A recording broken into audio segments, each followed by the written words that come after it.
We're glad you're joining us for a special edition of Out and About today, a conversation with Nicole Serrano. So much happening with Nicole. She's got a new CD. I've heard it. I love it. We're going to take a look and listen at one of the first songs right now, so take a look. It's nice to meet you. I've been hiding for so long.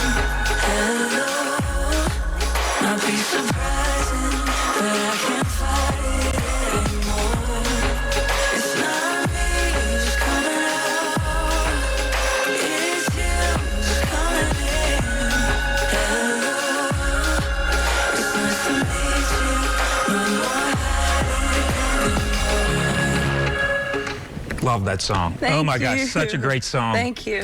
So what was the process like writing an album about coming out? Well, it was really just me writing, you know, after I had a pretty traumatic exit from a church I was on staff at, fired for being gay. I came back to Nashville, and I really just wanted to be left alone. And I really just wanted to kind of process and just write out some of my experiences and get it out of my body, because it was just like stuck and I was just sad and I had a lot to work through. And so I really just wrote it as a form of self-therapy, of self-acceptance, and because I knew that that's where it had to start, you know. So I wasn't planning on writing a record, and then, you know, it took a couple years of writing, and then I think after 2 or 3 years I was like, oh, I think I have a full record. I think I've been telling a story that I didn't realize, and it all kind of goes together. So I felt dumb once I was like, oh, I'm writing a record. Here it is. So yeah. So let's take a step back though. So you're working in the Christian music industry. Yeah. You're working with some of the heavyweights, and I know Chris Tomlinson and just a number of others. You're making a name for yourself. So kind of tell me, what was it like at the point where you're doing well in Christian music, but this is just not satisfying who you are? Yeah, I think a lot of the issues happening in 2020, that was the last straw for me. And I had been kind of waking up to, okay, there's some incongruencies here. There's some things that like the church says, and then they do it different.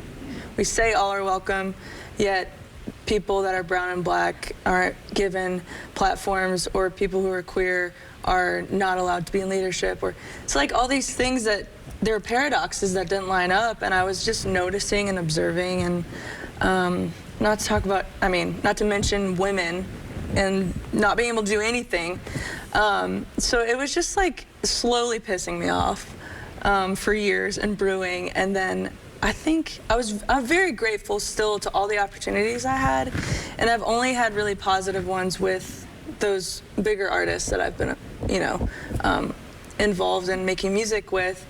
Only the best things to say, but I think in some of those environments, you just kind of feel, I'm like a feely person.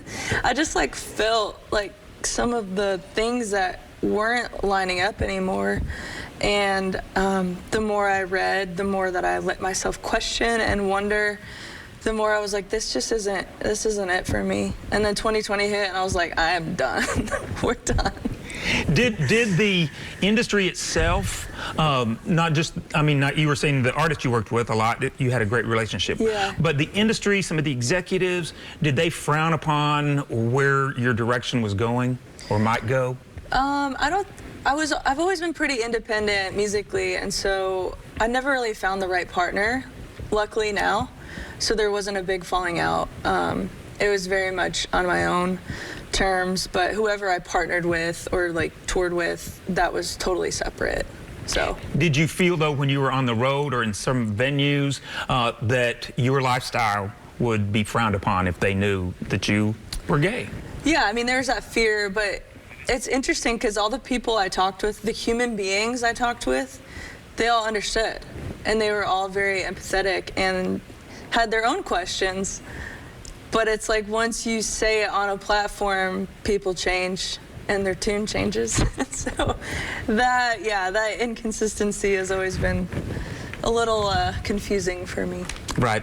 One of the things I want to talk to you about in the next segment, though, is, and I mean, it's no secret. I've worked with so many people who have worked in the Christian music industry, and there are so many gay people that work in the Christian music industry. We're all over the place. That's it. So we are going to talk about that. But time right now to take a quick break. But when we return, we'll talk to Nicole about navigating life in a whole new world. You're watching Out and About Today.